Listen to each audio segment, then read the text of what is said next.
All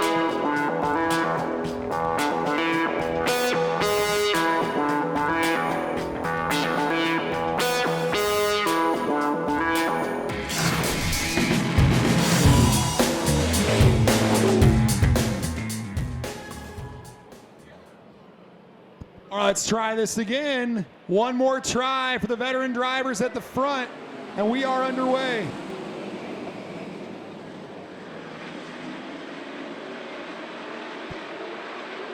Drag race down the back straightaway. Eric Ray has got the 0-4 all wound up and sideways out of turn 4, and he will lead lap number 1.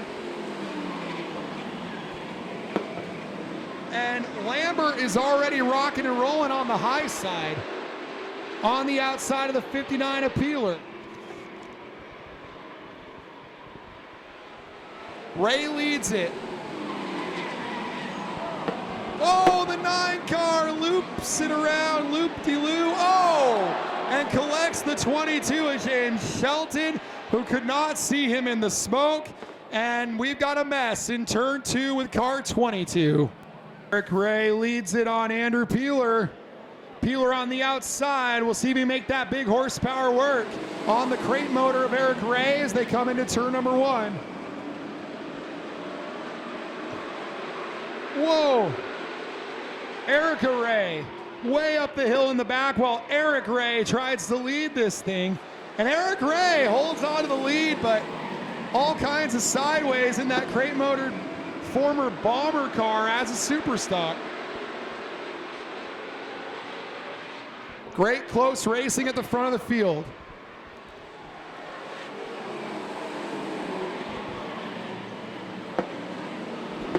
Holds on to it.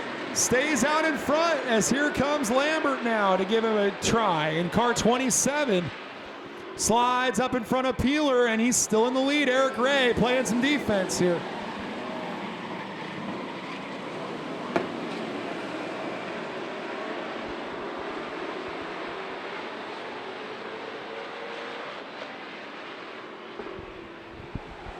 They are hounding the back bumper of that 0-4 of Eric Ray. And he left his son Billy's rookie stripe on there, but there's no doubting that the veteran Eric Ray is driving that thing the way it's running tonight. With 9 laps down, 21 to go. That's a long time to keep this pack of cars at bay.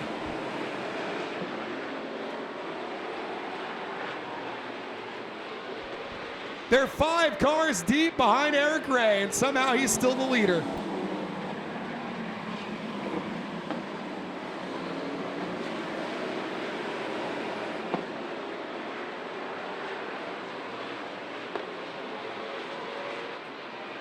Oh! Contact. Whoa, trouble! He's got trouble on the right front of the 27 of Lambert after the contact. It's deja vu all over again. And as they were slowing down, Richard LaValle has spun the Bandit on the front straightaway. And the 27 is worse for wear, and he's likely out of the race. 29 of Andrew Peeler taking over the lead as they were coming back to that caution flag, and he will lead him down from the inside of Eric Ray, and we see the green. Still 17 laps to go.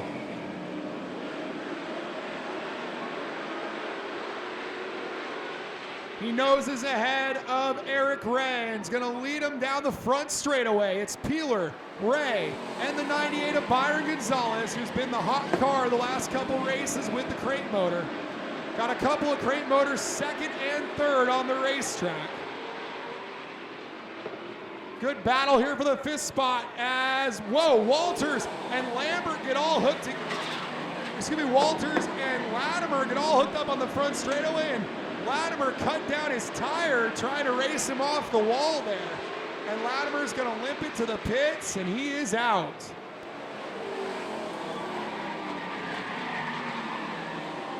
Boy, there's all kinds of slipping and sliding. They're racing hard here at Roseville.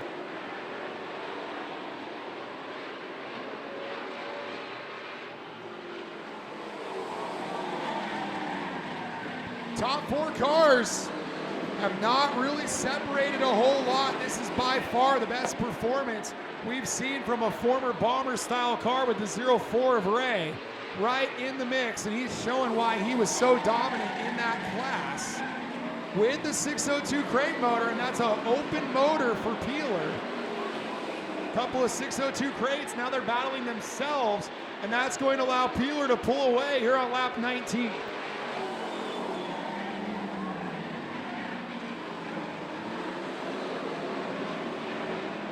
Now the question, can Byron Gonzalez, who started this main event in 7th, can he reel in Andrew Peeler? He's got 10 laps to do it. He has been on one heck of a ride the last couple of races, and he is right on top of the 59 of Peeler.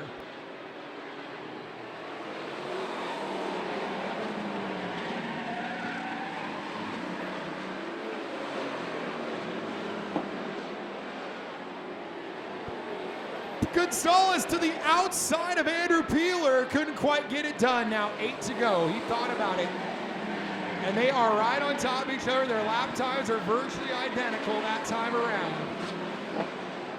And Eric Ray holding down the fort from the 3rd spot has held off Roy Smith. Tim Walters in his return to Roseville doing a great job as well.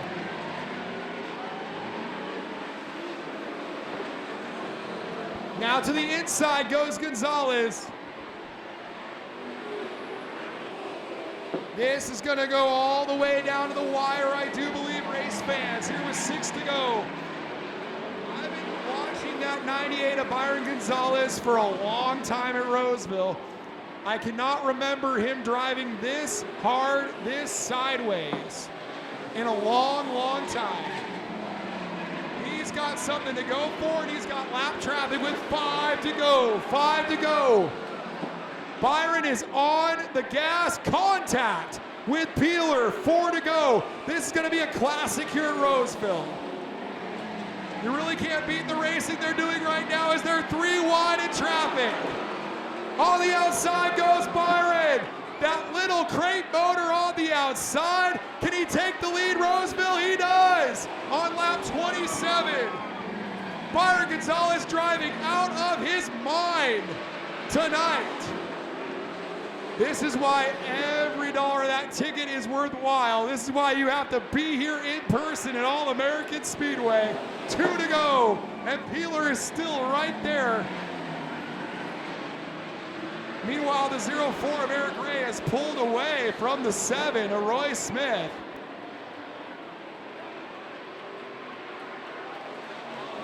Last lap, final time around, the 64 of Boxberger gives them plenty of room.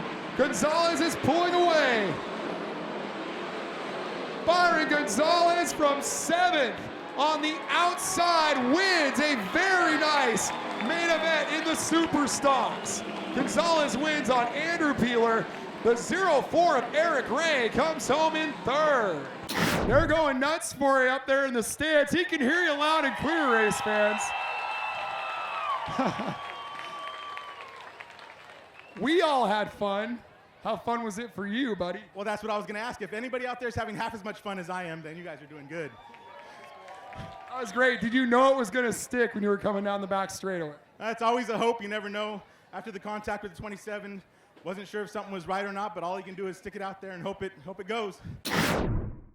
Lane Anderson spins right in front of the leaders on the final lap of the main event. And they are going to put out the checkers, and Aiden Daniels will persevere like Days of Thunder with his eyes closed. And he will win the main event for the junior late models somehow, some way.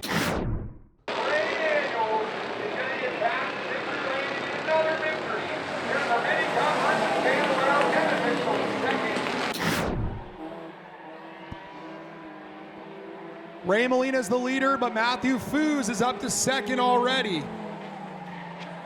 And trying to reel him in, the 21 of Vic the Barge, who's been pitting with these guys. Looks like he has found quite a bit of speed in that number 21 car. 8 to go, and the top 2 are still playing a little cat and mouse game here. As here comes the 24. Foos to the inside. His dad, Ray Molina, is undefeated this year, and Foos is trying to end that streak. Coming up on 7 to go. They are in lockstep. Synchronized F4 driving.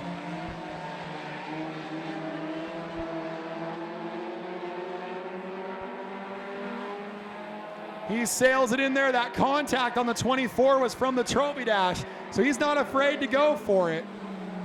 With 6 to go. And Molina is sweating bullets right now as here comes Foos. Matthew Foos. We've got a new leader with 5 to go. Oh, Molina comes back. Found another gear on the straightaway and actually led lap 15.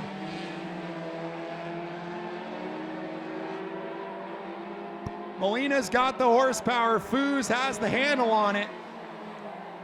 What's going to be victorious? Molina holds on to the lead somehow, some way.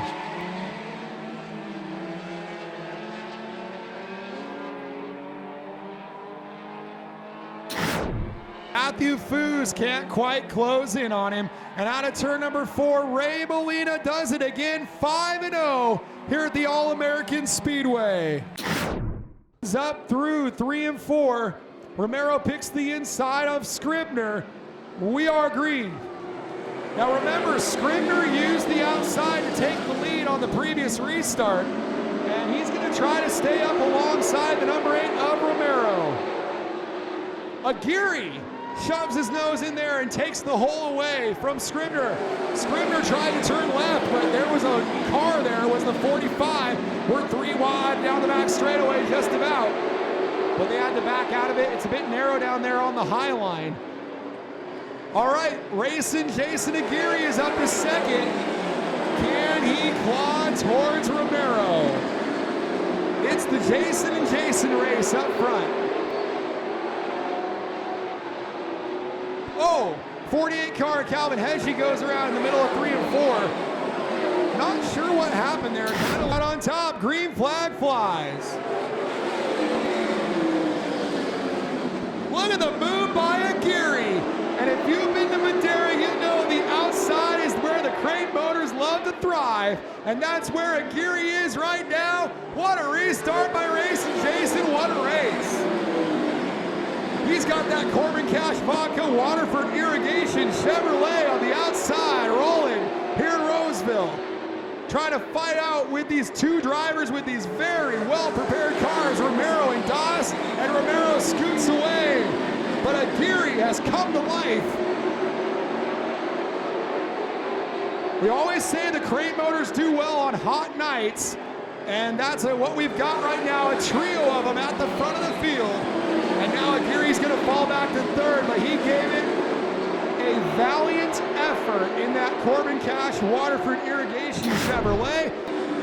Looks like this one is going to go in the bag and in the trophy case for car number 8. Jason Romero wins again at Roseville. All right, time for the thunder and excitement of NASCAR Modifieds rumbling around Roseville. Here we go. It's modified time for 30 laps.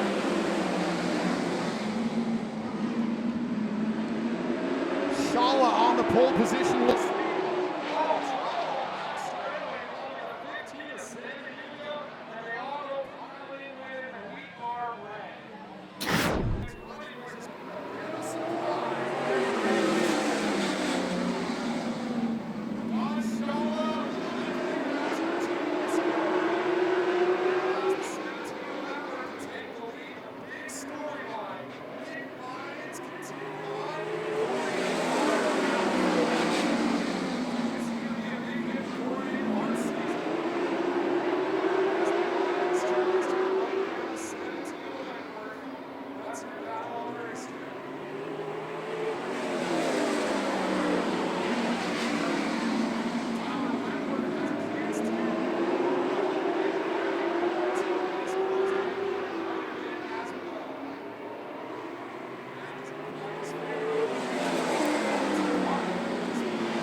43 Alliance, 34 Baker, 46 Torrey.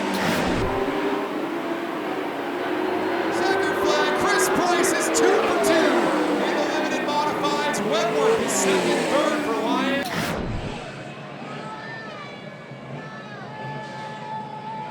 He's waving the green and racer!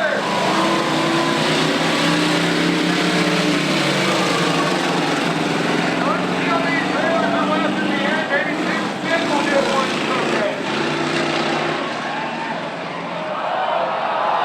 They are carrying a lot of speed, and John Thompson's not a very safe place. And Lawrence Schindler is the leader. Trailers going flying. Oh boy.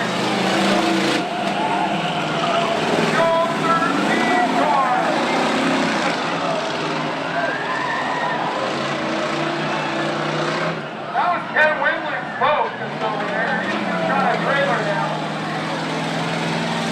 Oh, they're cold. They're backwards. They're sideways. They're going crazy.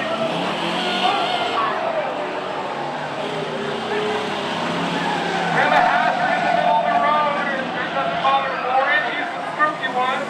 There's the 13 car. Oh, there goes the Kool-Aid. I could have sworn the 13 was drinking the Kool-Aid. I don't know what it is, but I'm guessing it's Kool-Aid. I guess you guys didn't make it.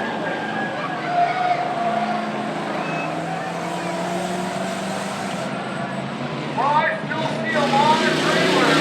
This is supposed to be a 10-round race. But I still see a lot of trailers here and we're halfway home. Oh, Ted Wingland. Good thing that he won the best looking trailer. Oh!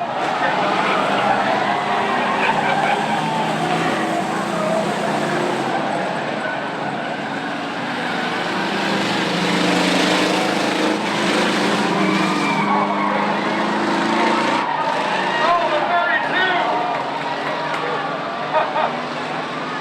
No way! Warren had a very long lap. And so far there's still a lot of trailer left on the racetrack.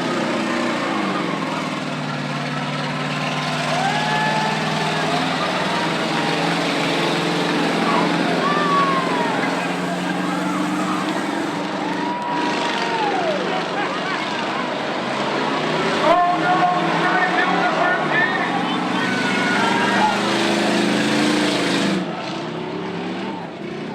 Oh, he took out the Kool-Aid.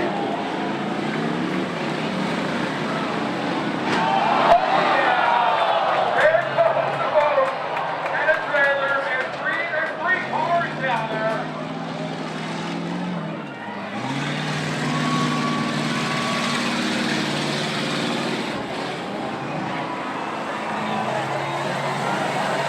Oh, Gordon Pitwood's still in the lead.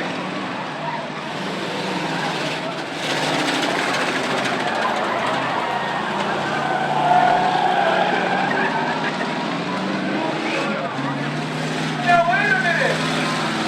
We're only supposed to go 10 laps. You guys want 5 more laps?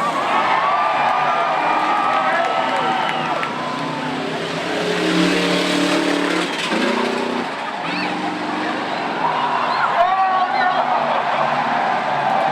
Wow.